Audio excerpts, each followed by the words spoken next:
Hey guys, Natasha with the Day with Ethel vlog. So I love good Western romances, and for me, I'm kind of picky. Growing up around it, growing up with family in the PBR, the NFR, collegiate rodeo, like I kind of have been exposed to a lot of the rodeo, but I'm also been exposed to the ranching life, like we still run cattle and horses. So when I read it, I'm kind of a nitpicky person. And let's just say Kelly Elliott's Meet Me in Montana series is by far phenomenal. And this is never enough. This is Brock and Lincoln's story. And let's just say Brock and Lincoln have quite the story to tell. This is cool because it's KU and you can do the listen and read at the same time. So I first started listening to this book. And as you listen to Brock talk, you're like, gosh, he is definitely the PBR guy. He is the top ranked bull rider, but he also has family values. But he also is carrying a chip on his shoulder. And a lot of these guys may have a chip on their shoulder. And for Brock, it was one of those that it was an emotional chip and he had to overcome it. He's a single dad to the cutest little guy ever. And, you know, to come back to Montana, he has to kind of overcome some of his emotions. Lincoln left Atlanta. She's like, I'm leaving Atlanta to the humidity and going to the coldness of Montana. And she is determined to do her damn best. And she bought this kind of beautiful farmhouse from the Shaw family, which is Brock's family. It's actually Brock's original home, and she's gonna make it hers. Brock's back from, you know, doing a tour in the PBR, and he's kind of, he heard that this person has bought his place because his parents and his brother took care of it all for him.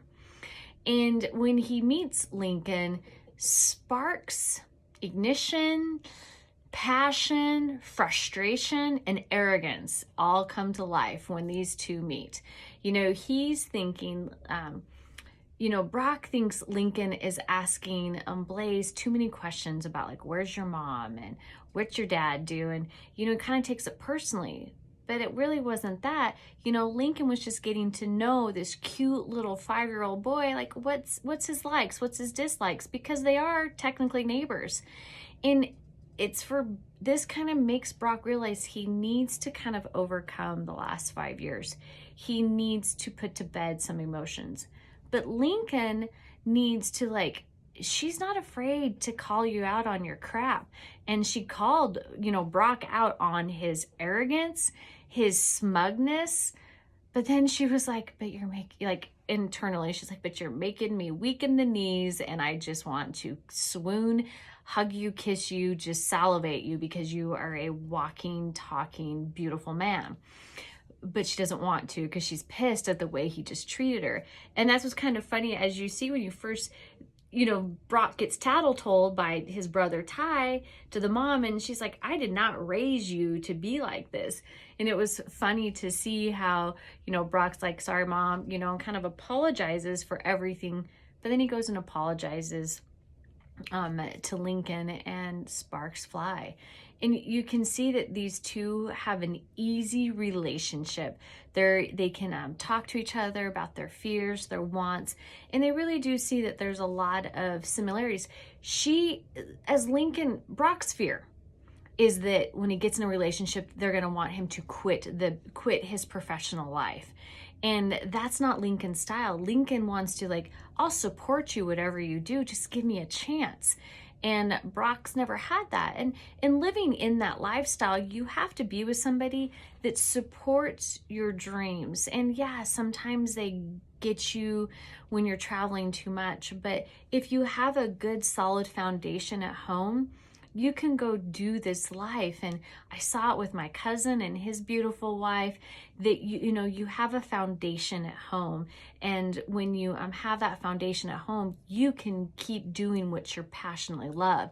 And that's what Brock found with Lincoln. She passionately supported him. Yeah, it scared her, but she knew that this was his life, and it was okay because he comes home and he's there with her and Blaze, and that's his job for that short amount of time.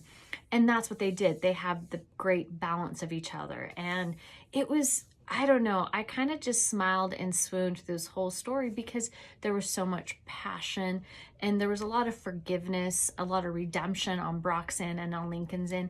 But then you got the supporting cast, you got to love, her best friend and all of Brock's family, because they just bring so much joy and a lot of extra flavor to this story.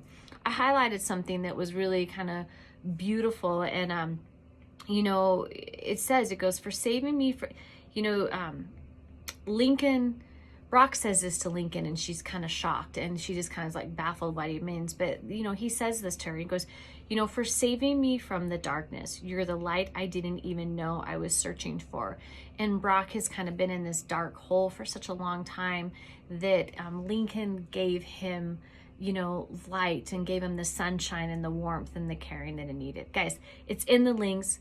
Beautiful story. Now I'm on to book 2 because I'm so in love with this Montana series. Like, I can just keep reading this. Meet me in Montana. Talk to you later. Bye-bye.